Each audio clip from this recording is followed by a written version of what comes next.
un parcours de jumeaux énergétiques, lien sacré, flamme jumelle ou tout simplement un parcours d'éveil. Alors, j'ai choisi de faire cette vidéo, ce petit podcast là, pour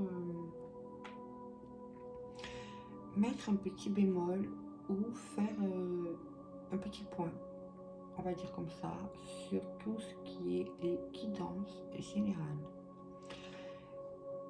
Étant thérapeute, j'ai eu beaucoup de personnes dans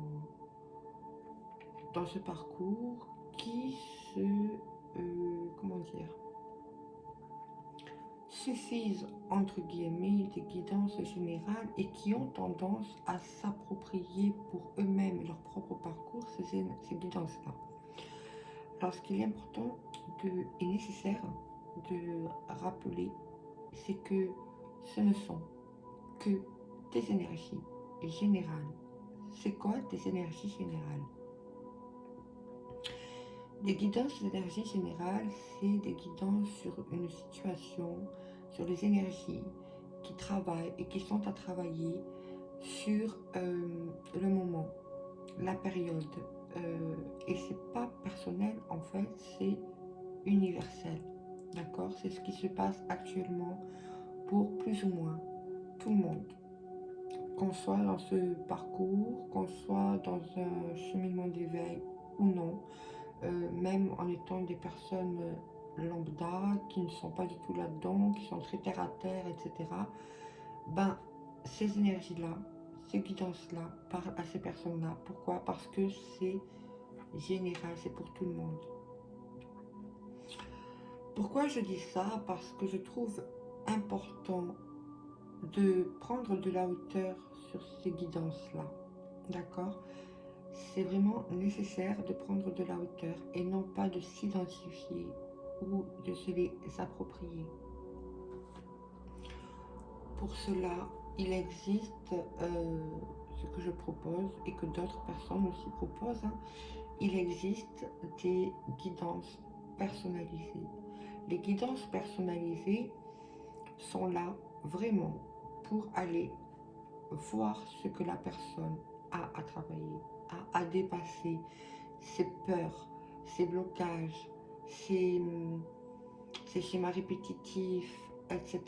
Ce n'est qu'une guidance personnalisée qui pourra aider les personnes. D'accord? C'est vraiment important. Il me semblait essentiel de faire cette vidéo pour faire ce petit rappel parce que beaucoup ont tendance à s'identifier inconsciemment aux guidances des énergies générales. Alors, je voudrais faire aussi un petit point sur des guidances personnalisées que des personnes peuvent prendre chez des thérapeutes, mais qui sont amenées en fait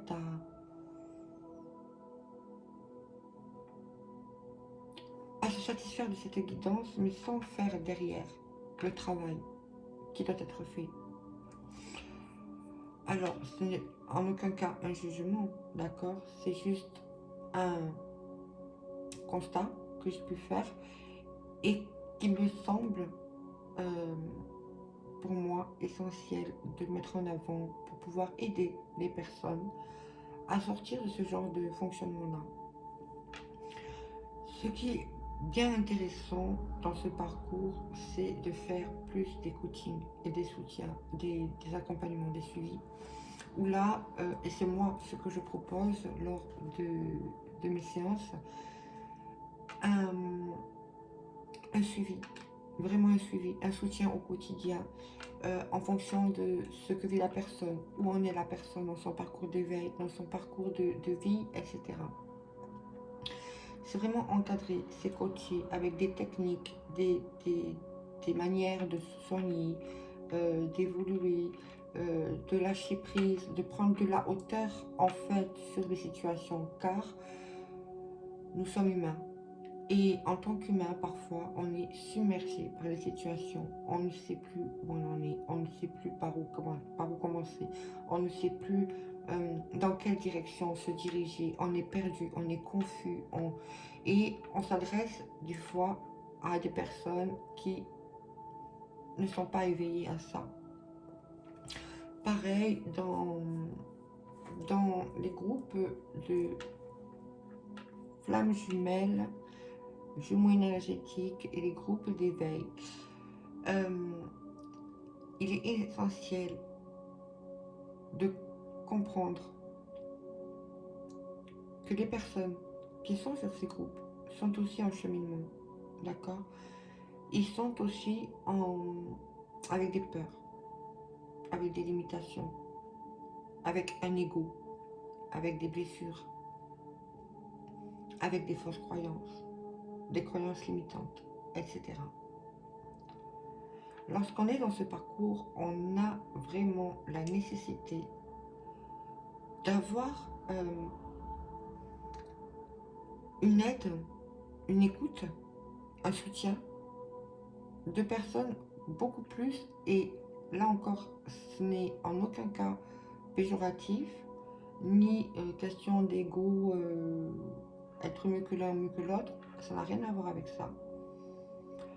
Cependant, c'est nécessaire et c'est essentiel d'aller vers des personnes beaucoup plus évoluées, qui ont fait un travail en amont beaucoup plus évolué sur ce parcours. Des thérapeutes qui sont là vraiment pour prendre, pour aider les personnes à prendre de la hauteur et prendre le temps d'aider ces personnes-là à le faire. D'accord? C'est vraiment essentiel. Ce n'est pas qu'une course d'ego, de jugement. Non, non. C'est vraiment de l'amour, de l'attention, de la tendresse donnée. C'est vraiment ça, pour pouvoir permettre, pour aider ces personnes à évoluer, à se sortir de ces blocages inconscients et tellement subliminaux que ils ne peuvent pas le voir par eux-mêmes tant qu'ils ne sont pas aidés. Il y en a qui arrivent et c'est très bien, mais c'est dans la souffrance que ça se passe, hélas. Alors que dans la positivité, dans l'amour, le non-jugement, etc., c'est aussi possible. Je trouvais que c'était très essentiel parce que le point fort de ces guidances énergie générale, ça peut nous permettre de voir ce que l'on vit, se retrouver dans ce que l'on vit en général. Mais le point faible, c'est que c'est pas spécialement les situations dans lesquelles on parle dans les guidances générales que l'on traverse dans notre parcours personnel. D'accord? C'est vraiment tellement subtil que c'est essentiel de revenir à soi. D'accord? Dans les guidances aussi où il y a pour le côté féminin et pour le côté masculin, il est encore une fois essentiel de sortir de la projection, de sortir du... Parce qu'on va regarder où en est le masculin dans son parcours, etc., etc., par les guidances pour les masculins.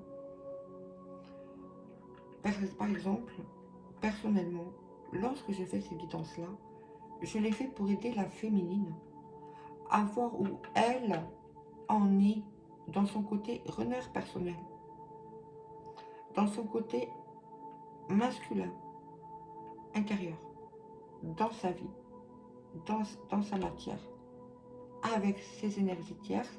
Et je ferai un point sur les énergies tierces dans une autre vidéo parce qu'il me semble essentiel d'en discuter aussi. Vraiment, c'est pour cela que les guidances pour les masculins sacrés que moi, je prends le temps de faire, sont faites. C'est vraiment pour aider la féminine à avoir son côté runner en elle et non pas son côté masculin sans runner dans la matière. Pourquoi je mets ce petit bémol là? parce que ça resterait du contrôle. Et nous sommes amenés à sortir du contrôle. Ce parcours est un parcours de foi.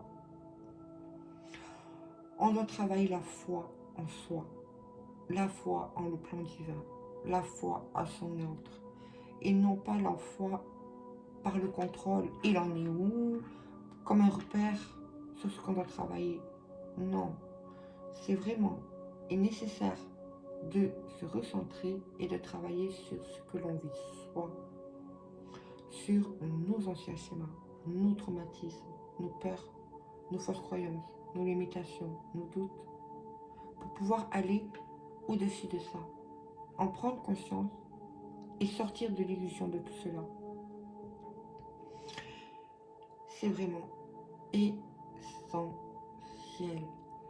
Ce qu'il y a aussi à prendre en considération par rapport aux guidances des énergies générales, j'ai constaté par mon propre parcours et aussi par le parcours des personnes extérieures, autres, d'accord, mes clientes ou des personnes avec qui j'ai pu discuter sur les flammes jumelles, etc. J'ai pu constater qu'à travers ces guidances générales, beaucoup, que ce soit consciemment ou inconsciemment, ont tendance à nourrir l'énergie d'attente, a tendance à chercher de l'espoir à travers ces guidances. Ça peut être positif tant que ces personnes restent centrées et dans l'attente de qu'est-ce que moi je peux mettre en place à travers ces énergies générales pour ma situation, pour mon évolution personnelle, matérielle, spirituelle, émotionnelle, vraiment dans tous les aspects de ma vie. C'est à ça que servent en fait ces guidances. Et donc dans l'attente, attendre la guidance pour, oui voilà, la réunion avec le jumeau, ou attendre, il en est où le jumeau, est-ce qu'il va quitter ses tierces, ou ça c'est du contrôle. Et ça amène les personnes qui ont ce genre de comportement, et c'est pas péjoratif, hein, c'est pas un jugement, c'est juste, voilà, mais à un moment donné on y passe tous par là, hein. Mais ça amène les personnes à souffrir en fait parce qu'elles sont dans l'attente. Et lorsque derrière ça, il n'y a pas ça, ben elles perdent espoir, elles sont désarmées, elles doutent encore plus d'elles-mêmes, etc.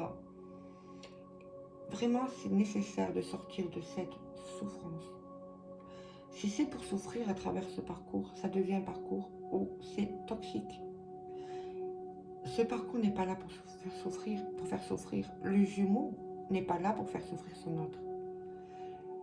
Le parcours est là pour prendre conscience de son propre pouvoir, de ses propres capacités, reprendre confiance en soi, en divin, en ce parcours, en son parcours de vie, en l'autre, même je dirais quelque part aux énergies tierces, mais ça on en parlera dans une autre vidéo, parce que c'est un sujet très sensible.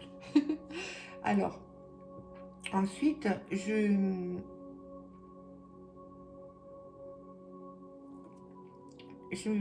trouvais très essentiel de mettre le point sur le fait de sortir du contrôle. C'est quoi le contrôle? Le contrôle, c'est essayer à tout prix de gérer une situation. Essayer à tout prix de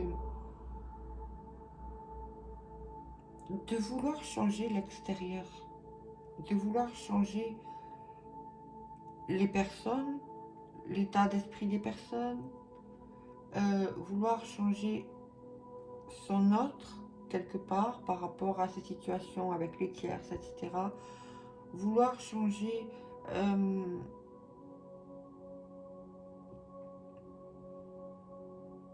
vouloir exercer inconsciemment un pouvoir sur les autres ou sur les situations.